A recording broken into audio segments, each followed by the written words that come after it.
दोस्तों मैं हूं आपके साथ में दीक्षा और बहुत स्वागत है आपका 4 PM महाराष्ट्र में। दोस्तों महाराष्ट्र की राजनीति में एक बड़ा मोड़ आया है जहां उद्धव ठाकरे की अगुवाई वाली शिवसेना यानी कि यूबीटी और राज ठाकरे की महाराष्ट्र नवनिर्माण सेना ने हाथ मिला लिया है, जिसकी कवायद लंबे समय से चली आ रही थी, जिस पर आज विराम लग गया और ठाकरे ब्रदर्स एक हो गए हैं और 20 साल का लंबा इंतजार भी खत्म हो गया है।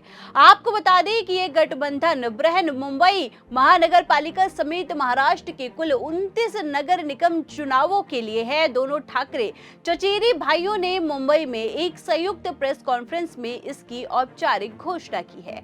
ये 20 साल बाद ठाकरे परिवार का राजनीतिक पुनर्मिलन है, जो महाराष्ट्र के राजनीतिक इतिहास में एक नया अध्याय जोड़ रहा है, जिसको लेकर उद्धव ठाकरे ने कहा है कि ये गठबंधन महाराष्ट्र की रक्षा और मराठी लोगों के अधिकारों के लिए है। वहीं राज ठाकरे ने जोर देकर कहा है कि मुंबई का मेयर मराठी ही होगा और वो हमारा ही होगा।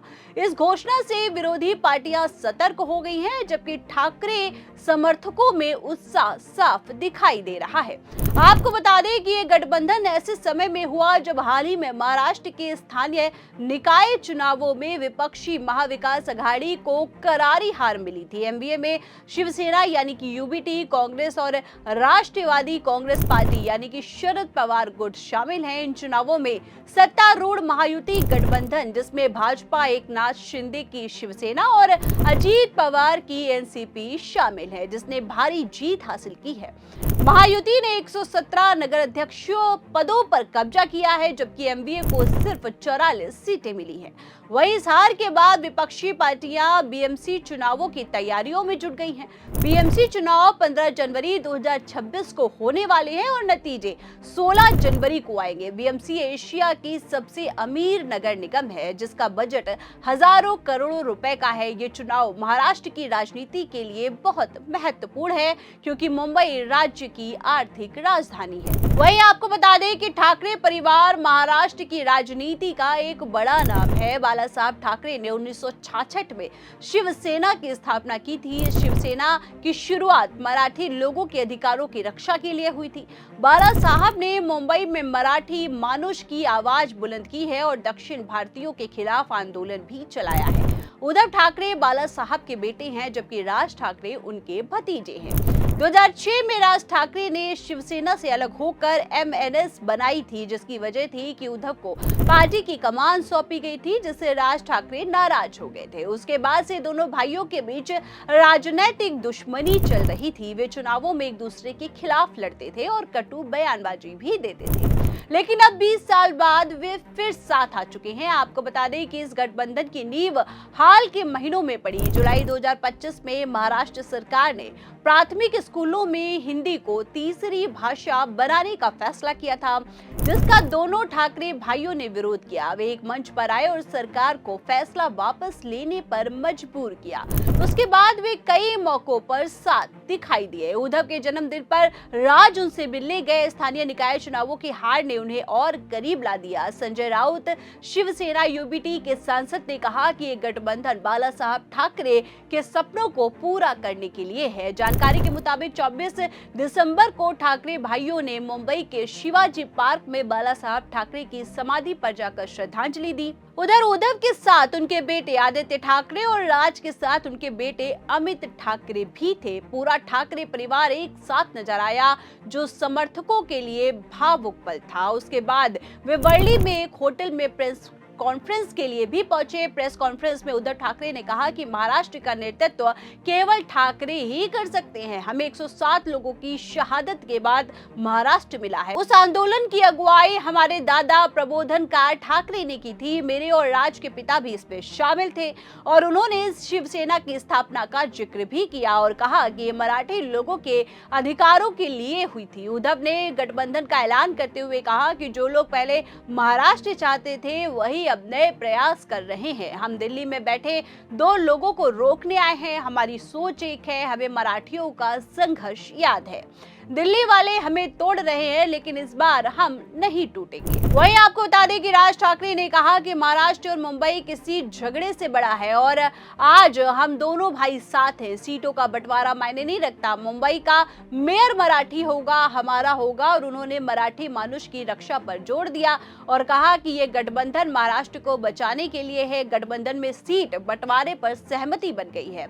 बीएमसी में कुल 227 सीटें हैं। सूत्रों के मुताबिक शिवसेना यूबीटी 145 से 150 सीटों पर लड़ेगी, जबकि एमएनएस 65 से 77 सीटों पर चुनाव लड़ेगी। वहीं अन्य नगर निगमों में भी इसी तरह का फॉर्मूला अपनाया जाएगा।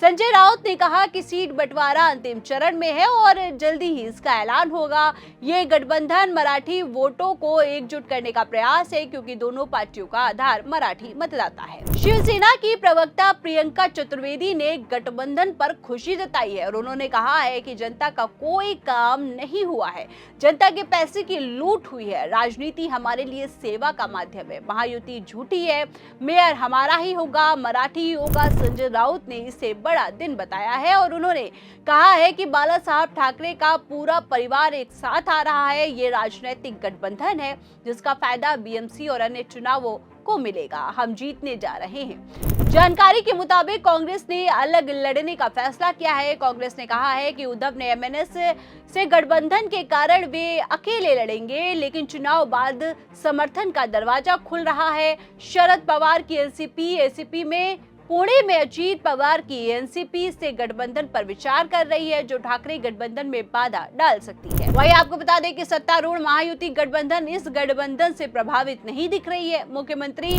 देवेंद्र फडणवीस और उप मुख्यमंत्री एकनाथ शिंदे ने बैठक की है और फैसला किया है कि वे सभी नगर निगम चुनाव साथ लड़ेंगे। कोई फ्रेंडली फाइट नहीं होगी। भाजपा ने पोस्टर वार भी शुरू कर दिया है, जिसमें लिखा है कि बीएमसी परिवार का कारोबार नहीं है। इसका जवाब यूबीटी ने बीएमसी अडानी का कारोबार नहीं है से दिया है। एकनाथ शिंदे ने कहा है कि उनका गठबंधन विकास पर केंद्रित रहेगा। वहीं भाजपा का कहना है कि ठाकरे गठबंधन से उन्हें फायदा होगा, क्योंकि वे शिंदे सेना पर ज्यादा निर्भर रहेंगे। लेकिन ठाकरे गठबंधन मराठी वोटों को एकजुट कर सकता है, जो मुंबई में 30% वार्डों में निर्णायक है। आपको बता दें कि ये गठबंधन महाराष्ट्र की राजनीति को बदल सकता है। मुंबई में मराठी वोटर निर्णायक है। ठाकरे भाइयों का साथ आने से ये वोट बंटने की बजाय एकजुट हो सकते हैं। वहीं विधानसभा चुनावों में वार्ड वाइज विश्लेषण से पता चलता है कि 67 वार्डों में एमएनएस के वोट जीत हार तय कर सकते हैं। शिवसेना ने 25 से 30 साल तक बीएमसी पर राज किया है, लेकिन 2022 में शिंदे विद्रोह के बाद स्थिति बदली है। अब ठाकरे परिवार फिर से सत्ता हासिल करने की कोशिश कर रहा है। हालांकि चुनौतियां भी हैं। कांग्रेस अलग लड़ रही है, जो वोट बांट सकती है। मायावती मजबूत है और विकास परियोजनाओं का दावा कर रही है। उद्धव ने मुंबई के प्रदूषण समस्या पर भी सवाल उठाया है। राज ठाकरे ने पहले उद्धव पर हमले किए थे, जैसे कि वे मुंबई को बेच रहे हैं, लेकिन अब वे साथ हैं। आपको बता दें कि ये गठबंधन ठाकरे परिवार की एकता का प्रतीक है, लेकिन ये चुनावी सफलता की गारंटी नहीं है। महाराष्ट्र के लोग देखेंगे कि क्या यह मराठी गौरव की रक्षा कर पाएगा या सिर्फ राजनीतिक चाल है। बीएमसी चुनाव महाराष्ट्र की दिशा तय करेंगे। अगर ठाकरे जीतते हैं तो विपक्ष मजबूत होगा, अगर नहीं तो महायुति का दबदबा बढ़ेगा। वहीं यह गठबंधन राजनीति में परिवारवाद और क्षेत्रवाद की बहस को भी नया आयाम देगा। वहीं इस खबर पर आपकी क्या राय है, हमें कमेंट करके जरूर बताएं। फिलहाल के लिए इस खबर में इतना ही। ऐसी ही तमाम बड़ी और राजनीतिक खबरों के लिए बने रहिए और देखते रहिए 4PM महाराष्ट्र। हमसे जुड़ने के लिए आप सभी का धन्यवाद। नमस्कार।